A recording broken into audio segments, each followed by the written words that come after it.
Hello बच्चों, नमस्कार, प्रणाम। मैं रमोद कुमार आप सभी का राजधानी कोचिंग संस्थान अशोक राज पटना में स्वागत है।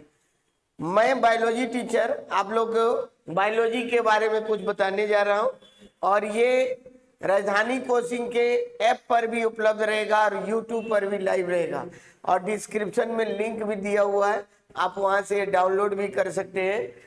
ये जो बायोलॉजी है आपको कौन कौन एग्जाम में काम में आएगा, किस किस एग्जाम में बायोलॉजी से सवाल पूछे जाते हैं आपको देखना है। सबसे पहले ये बीपीएससी TR 30 एंड 40 यानी बीपीएससी टीचर का TR 3 और 4, उसके बाद सक्षमता परीक्षा फेज 2, उसके बाद स्टेट TGT और PGT ये दोनों में काम करेगा, PGT और TGT दोनों में।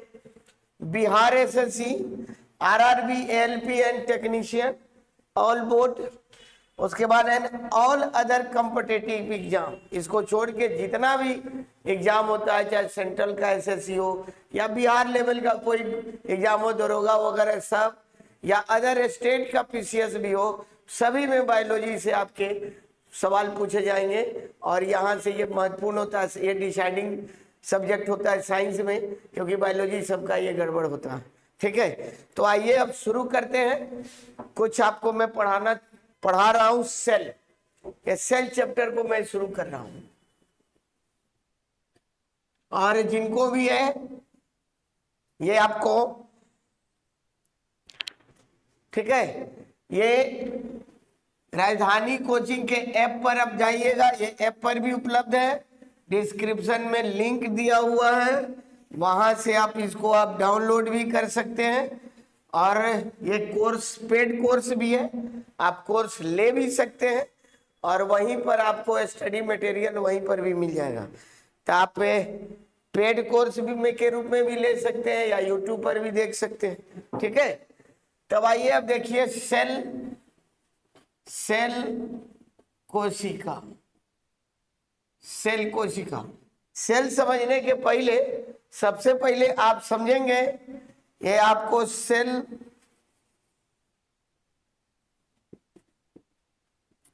कोशिका, उसके बाद टिश्यू, ऊतक, उसके बाद ऑर्गन, अंग, उसके बाद सिस्टम, अंगतंत्र, और उसके बाद आपको है ऑर्गेनिज्म यानी जीव। अब देखो, ये जीवों के रचनात्मक एवं क्रियात्मक इकाई को हम लोग क्या कहते हैं? कोशिका कहते हैं। यानी जीवों के रचनात्मक और क्रियात्मक इकाई को क्या कहते हैं? कोशिका कहते हैं। ये जीव के निर्माण में कोशिका कहाँ है? सबसे नीचे वाले पौधान पर है, सबसे नीचे वाले स्थान पर। कई कोशिका मिलकर एक ऊतक का, कई ऊतक मिलकर एक अंग का, कई अंग मिलकर एक अंगतंत्र का, और कई अंगतंत्र मिलकर एक जीव का निर्माण करते हैं। तो जीव के निर्माण में कोशिका जो है सबसे नीचे वाले पौधान पर है, नीचे वाले स्थान पर है। तो जीवों के रचनात्मक और क्रियात्मक इकाई को क्या कहते हैं? कोशिका कहते हैं।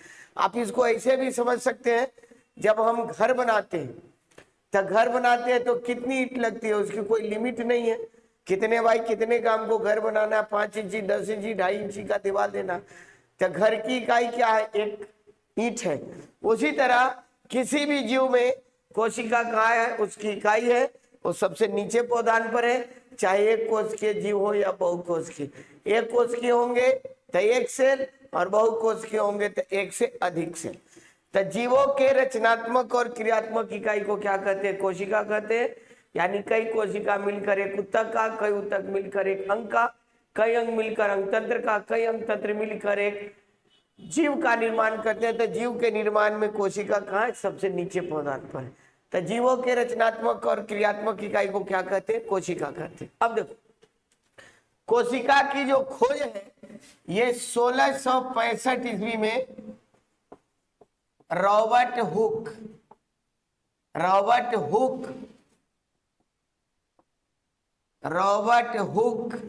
के द्वारा, ओक पेड़ है, ओक, इसका बायोलॉजिकल नाम होता है क्वार्कस सबर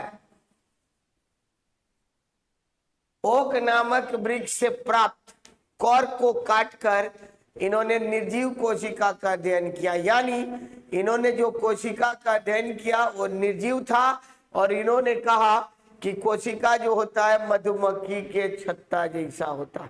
इसके ज्यादा इन्होंने कोई स्टेटमेंट नहीं दिया। तो ये कोशिका का खोज 1665 ईस्वी में रॉबर्ट हुक के द्वारा ये ओक नामक वृक्ष यानी क्वार्कस सबर को काटकर ये निर्जीव कोशिका का अध्ययन किया। बाद में एक और वैज्ञानिक हुए 1674 ईस्वी में, इनका नाम है एवी ल्यूवेनहॉक। एवी ल्यूवेनहॉक पूरा नाम हो गया एंटोनियो वान ल्यूवेनहॉक।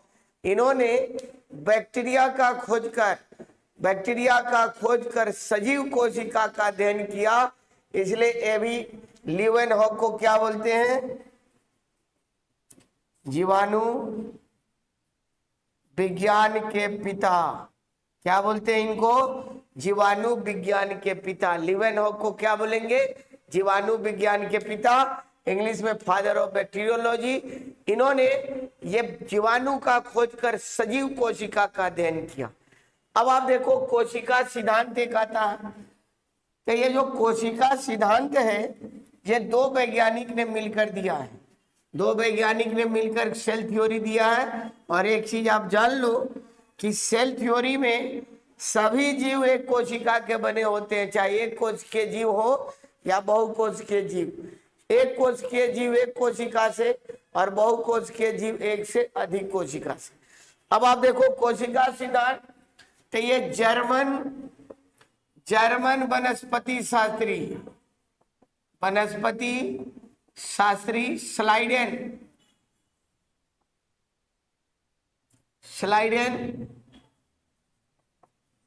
स्लाइडेन और एक और इनके मित्र हैं ब्रिटिश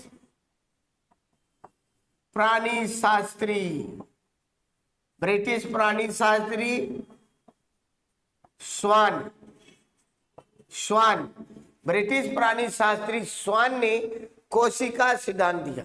कोशिका सिद्धांत में क्या है कि सभी जीव कोशिका के बने होते हैं, चाहे एक कोशिकीय जीव हो या बहुकोशिकीय जीव हो। एक कोशिकीय जीव होंगे तो एक कोशिका का, बहुकोशिकीय जीव होंगे तो एक से अधिक कोशिका का। लेकिन यहाँ वायरस जो है विषाणु यह कोशिका सिद्धांत इस पर लागू नहीं होता है। क्यों? क्योंकि यह सजीव भी है और यह निर्जीव भी है। तो आपको एग्जाम में पूछेगा कि किस पर कोशिका सिद्धांत लागू नहीं होता है, तब वायरस विषाणु पर सेल थ्योरी कोशिका सिद्धांत लागू नहीं होता है। ये सजीव अवस्था में और निर्जीव अवस्था में, क्रिस्टलीय फॉर्म में रहता है लाखों करोड़ों वर्ष, यह निर्जीव अवस्था में पड़ा रहेगा, तो इस पर कोशिका सिद्धांत लागू नहीं होता है। क्लियर? अब आप देखो सबसे छोटी कोशिका जो है, एक जीव है जिसका नाम है माइकोप्लाज्मा और इसका दूसरा नाम है पीपीएलओ। इसका फुल फॉर्म होता है pleuro pneumonia like organism. Pleuropneumonia like organism ये सबसे छोटा सेल है और इसका आकार होता है 0.1 म्यू यानी 0.1 माइक्रोमीटर। तो सबसे छोटी कोशिका कौन है? Mycoplasma, PPLO, pleuropneumonia like organism. उसके बाद सबसे बड़ी कोशिका, तो सबसे बड़ी कोशिका जो होता है यह है ऑस्ट्रिच एग। ये हो गया शुतुरमुर्ग का अंडा। ये आप इसको ऐसे समझो, कोई भी अंडा, वो चाहे मछली का हो, कबूतर का हो, बत्तख का हो, मुर्गी का हो, सांप का हो, गिरगिट का हो, क्रोकोडाइल का हो, सब एक ही कोशिका का बना होता है। जिसमें शुतुरमुर्ग का अंडा सबसे बड़ा होता है और इसका आकार जो होता है 175 गुने 135 mm। इसका दो माप चलता है, कहीं कहीं 170 गुने 130 mm। दोनों में से जो आपके एग्जाम में रहे लगा देंगे, दोनों एग्जाम में नहीं रहेगा, दोनों में से कोई एक रहेगा। 175 गुने 135 mm मिलीमीटर और या 170 गुने 130 mm रहेगा। ठीक है, तो ये इसके अंडा का आकार होता। तो सबसे बड़ी कोशिका क्या हो गया? ऑस्ट्रिचेक, शुतुरमुर्ग का अंडा। चलिए अब देखिए सबसे लंबी कोशिका। तो सबसे लंबी कोशिका जो है ये है नर्व सेल। नर्व सेल यानी तंत्रिका कोशिका। सबसे लंबी कोशिका कौन है? तो तंत्रिका कोशिका। और आपको पता है तंत्रिका की इकाई क्या होता है? न्यूरॉन। न्यूरॉन तंत्रिका की इकाई क्या है? न्यूरॉन है। कभी कभी आपको ये तंत्रिका कोशिका ऑप्शन में न देके दिखा रहेगा सबसे लंबी कोशिका तो न्यूरॉन। और न्यूरॉन की अधिकतम लंबाई जो होता है 90 से 100 सेंटीमीटर। स्तनधारियों में इससे ज्यादा ये लंबा नहीं होता है। आप इसको मान सकते हो अप्रोक्स 1 मीटर के करीब ये लंबा होता है। अगर एग्जाम में पूछ दे कि न्यूरॉन की अधिकतम लंबाई तो 90 से 100 सेंटीमीटर या 1 मीटर आप ले सकते हो। ठीक है, तो इससे ज्यादा ये मैमल्स में ये लंबा न्यूरॉन नहीं हो सकता। उससे छोटा होगा लेकिन उससे लंबा नहीं होगा। तो सबसे लंबी कोशिका क्या हो गया? न्यूरॉन, 90 से 100 सेंटीमीटर। क्लियर? अब आप देखो ये मानव शरीर की सबसे छोटी और सबसे बड़ी कोशिका, ये भी आपको जानना चाहिए। तो मानव शरीर की सबसे छोटी कोशिका जो होता है ह्यूमन बॉडी में ये स्पर्म है। स्पर्म यानी शुक्राणु। और सबसे बड़ी कोशिका क्या है? ओवम, अंडाणु। तो ये मानव शरीर की, ये मानव शरीर की सबसे बड़ी और सबसे छोटी कोशिका। तो सबसे छोटी कोशिका हो गया स्पर्म और सबसे बड़ी कोशिका हो गया ओवम, अंडाणु। क्लियर? अब आप देखो कोशिका के आधार पर जो है जीव दो प्रकार के होते हैं। जरा इसको समझ लिया जाए। कोशिका के आधार पर जीव दो प्रकार के होते हैं। आप देखो पहला है यूनी सेलुलर ऑर्गेनिज्म। ये हिंदी इसका हो गया एक कोशिकीय जीव। एक कोशिकीय जीव, यूनिसेलुलर ऑर्गेनिज्म, एक कोशिकीय जीव। और दूसरा हो गया मल्टी सेलुलर ऑर्गेनिज्म, बहु कोशिकीय जीव। अब जरा समझिए एक कोशिकीय जीव किसको कहेंगे? तो वैसा जीव जिसका शरीर एक कोशिका का बना होता है उसको हम लोग क्या कहेंगे? एक कोशिकीय। जैसे एवलिना हो गया, पैरामीशियम हो गया, प्लाज्मोडियम हो गया, एंटामीबा, जिंजीवेलिस, एंटामीबा हिस्टोलिटिका, ई कोली या जितना भी बैक्टीरिया वगैरह है सब एक कोशिकीय हैं। और बहुकोशिकीय जीव वैसा जीव जिसका शरीर एक से अधिक कोशिका का बना होता है। यानी जो एक से अधिक कोशिका का बना होता तो जिसको आप देख सकते हो। बहुत सारे ऐसे भी जीव हैं जो बहुकोशिकीय हैं, हम उसको नहीं देख सकते। जैसे पोरीफेरा का है, ठीक है, जेली फिश हो गया, स्टार फिश हो गया, उसके बाद यूप्लेक्टेला हो गया, हाइड्रा हो गया। हाइड्रा को भी दिखाई नहीं देता है तो हाइड्रा भी क्या हो गया? बहुकोशिकीय जीव। फिर आम, जामुन, कद्दू, करेला, मनुष्य, हाथी, घोड़ा, ये सब क्या हो गया? बहुकोशिकीय जीव हो गए। तो ऐसा मत समझना है कि जो दिखाई दिया वो बहुकोशिकीय, जो नहीं दिखाई दिया एक कोशिकीय।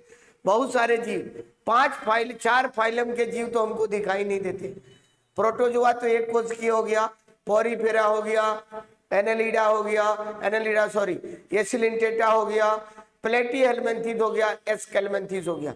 जैसे हम लोग के शरीर के अंदर tape worm, hook worm, round worm, पीर वर्म होता है तो बहुकोशिकीय, लेकिन वो दिखाई नहीं देता है। ठीक है, तो ये सब हो गए एक कोशिकीय और बहुकोशिकीय जिनका एक से अधिक कोशिका का बना होता। अब देखो जब फाइलम बढ़ता है तो आप पढ़े होइएगा प्रोटोजोआ और दूसरा पढ़े होइएगा मेटाजोआ। अब देखो प्रोटोजोआ और मेटाजोआ, तो प्रोटोजोआ का मतलब जो भी एक कोशिकीय जीव है सब कहाँ आएंगे प्रोटोजोआ के अंतर्गत। तब यूनिसेलुलर एक कोशिकीय जीव कहो या प्रोटोजोआ कहो, बात बराबर है। कभी कभी आपसे एग्जाम में पूछ लेता है इनमें से कौन प्रोटोजोआ के एग्जाम्पल है, तो जो एक कोशिकीय जीव होंगे वो प्रोटोजोआ के एग्जाम्पल होंगे। फाइलम में जितना भी एक कोशिकीय सब कहाँ आएंगे प्रोटोजोआ, और एक से अधिक कोशिकीय वाला जीव यानी जो बहुकोशिकीय जीव होंगे सब कहाँ आएंगे मेटाजोआ। तो आप एक कोशिकीय जीव कहो या प्रोटोजोआ कहो, बात बराबर, एग्जाम्पल दोनों का सेम टू सेम। और मल्टी सेलुलर ऑर्गेनिज्म बहुकोशिकीय जीव कहिए या मेटाजोआ कहिए, बात बराबर, दोनों का एग्जाम्पल सेम टू सेम। तो प्रोटोजोआ कहो या एक कोशिकीय जीव कहो, मेटा बहुकोशिकीय जीव कहो या मेटाजोआ कहो, दोनों की एग्जाम्पल क्या हो गई सेम टू सेम। तो आपसे एग्जाम में पूछ देता है कौन प्रोटोजोआ है कौन मेटाजोआ है, अब इसमें लड़के फंस जाते हैं। तो जो एक कोशिकीय है वो प्रोटोजोआ है और जो बहुकोशिकीय वह मेटाजोआ। क्लियर? अब आइए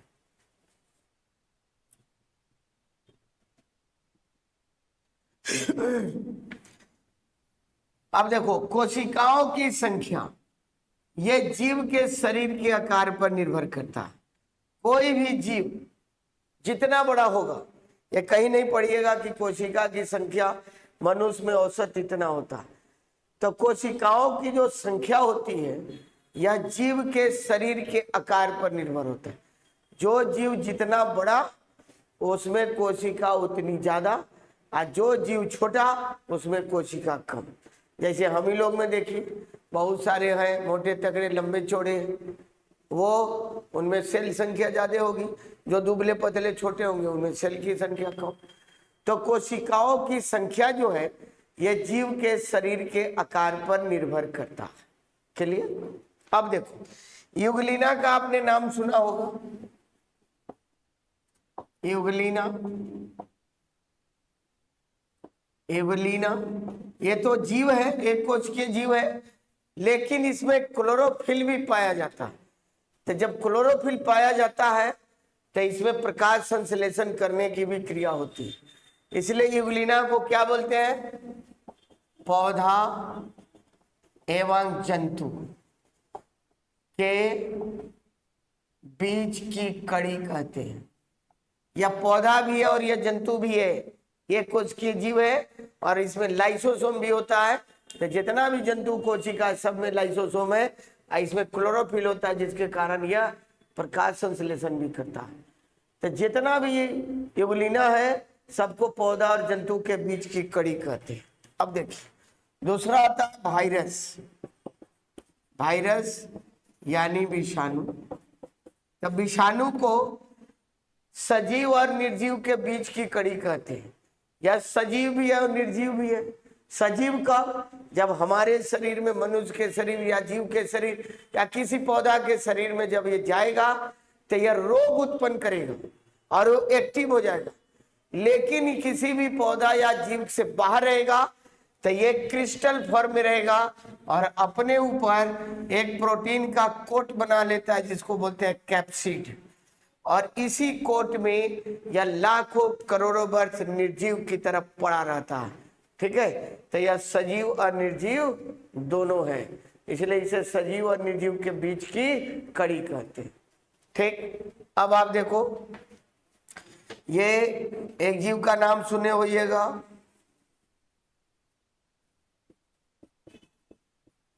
आर्कियोप्टेरिक्स, हिंदी भी यही होता है।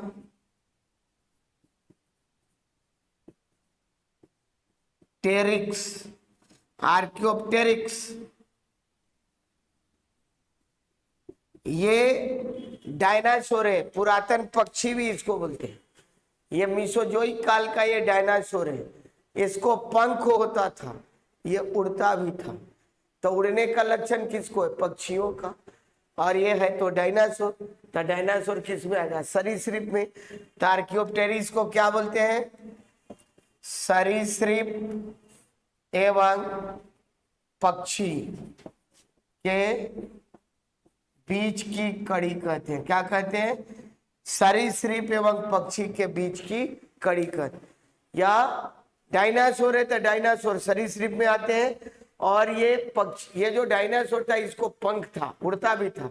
और कहा जाता है कि इतना बड़ा था कि हाथी को भी अपना पंजा में लेके उड़ सकता था। ये इतना बड़ा था आर्कियोप्टेरिस। किताबों में पढ़ोगे इसको पुरातन पक्षी भी कहते हैं। तो ये सरीसृप और पक्षी के बीच की कड़ी कहते हैं। कई बार ये पूछ चुका है कि आर्कियोप्टेरिस जो है किसके किसके बीच की कड़ी होता है। क्लियर? अब आइए, तो ये आपको हो गया प्रोटोजोआ मेटाजोआ। अब एक चीज समझ लो, प्रोकैरियोटिक सेल और यूकैरियोटिक सेल। प्रोकैरियोटिक सेल और यूकैरियोटिक सेल होता क्या? इधर मैं आपको लिखता हूं प्रोकैरियोटिक सेल, इसका हिंदी भी वही होगा प्रोकैरियोटिक सेल, कोशिका।